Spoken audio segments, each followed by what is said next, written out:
Hello everyone. In this video, we are going to see how to make use of Salesforce prompt template to generate emails. For service representatives in Salesforce, they usually work on cases and then they will be responding back to the customers via emails.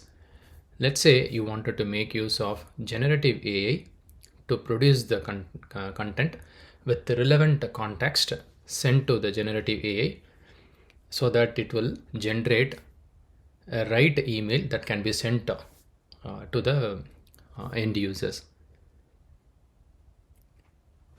The prerequisite for this is you need Einstein Service Email Assistant permission set so that the service representatives can see draft with the AI option. So if I'm a service rep on the email composer, once I click compose, in order to see this draft with AI,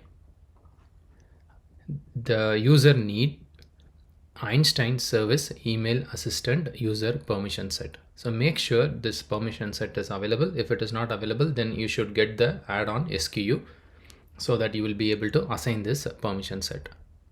Once this is done, as a Salesforce system admin, go to setup, go to prompt builder.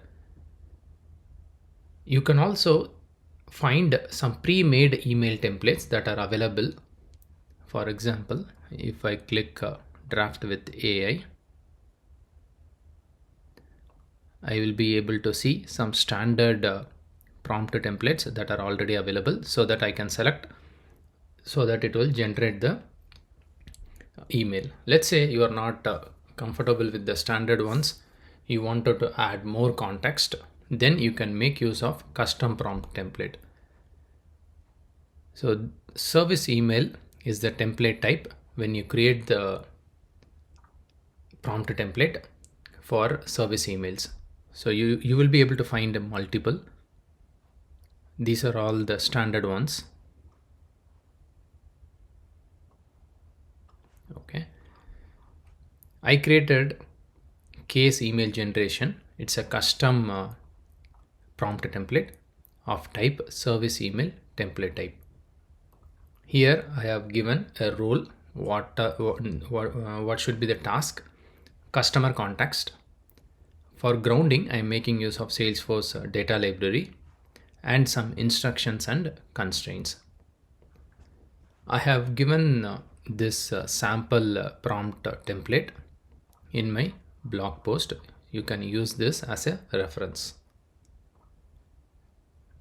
Let's say you wanted to add more context, then you can make use of this insert resource, and then you should be able to invoke flow, you should be able to invoke apex, and then you will be able to get additional context, and then you should be able to insert those context before doing the calls to the generative AI models.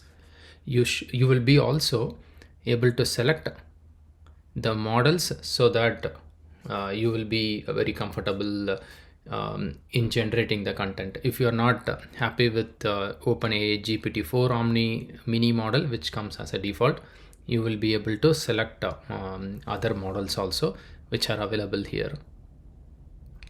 You can also bring your own model. For that, you have to go to Salesforce Einstein Studio, and then you should be able to add your model.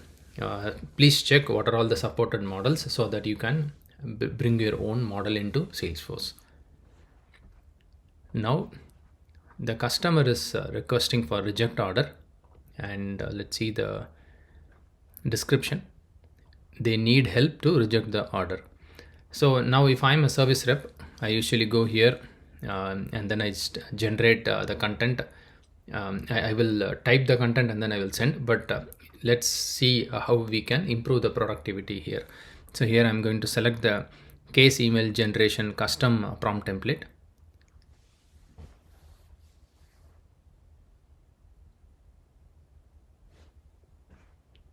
So it was quickly able to generate the email. As a service rep, I will go over this. If I wanted to do some changes, I can definitely do some changes. and then I should be able to click done, and then I will be able to send the email. So now I will be able to send it.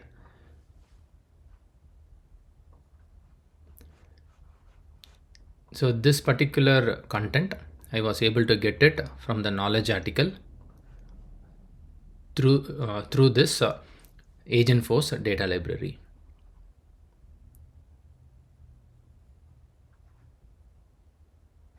You can refer multiple Agentforce data libraries in one single prompt template.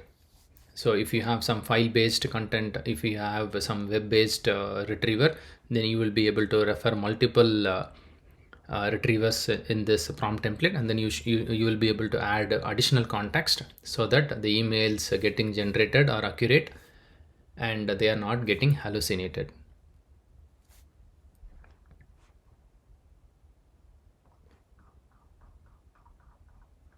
Please check the video description. In the video description, I have shared my blog post. From the blog post, you will be able to get the sample prompt template and other steps, some best practices and recommendations that you have to follow when setting up this Einstein service emails feature.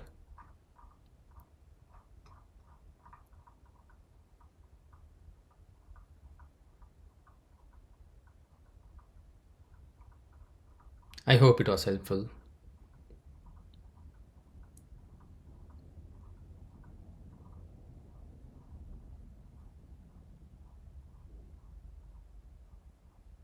Thank you for watching.